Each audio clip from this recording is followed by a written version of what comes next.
Ça chauffe chez Noël. Ça chauffe chez Daniel, ça chauffe chez Daniel.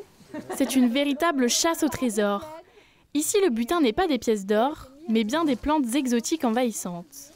Sous les conseils d'Edith, les participants recherchent 7 espèces présentes au jardin de l'abbaye de Tuffet. Laurier, maintenant c'est le magnolia. Organisé par France Nature Environnement Sarthe et l'association CPNES, l'atelier permet aux jardiniers d'apprendre à différencier les espèces à protéger de celles dont il faut se débarrasser. J'ai eu l'impression que le regard sur certaines espèces changeait.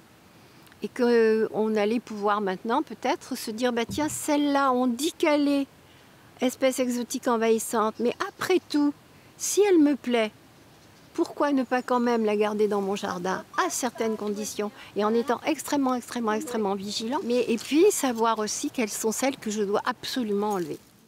Vergerette, renouée ou encore acacia, ces plantes invasives apportées par l'homme se multiplient. Suite à ce chantier participatif, Sarine connaît des astuces pour gérer les espèces exotiques envahissantes de son jardin.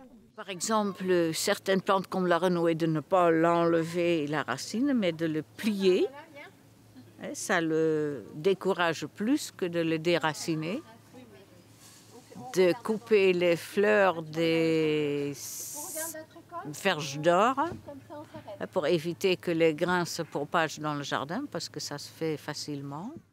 En fin de journée, c'est un butin de 2 brouettes de plantes invasives que les participants ont déniché. Un trésor vert qui soulage la faune et la flore du jardin de l'abbaye.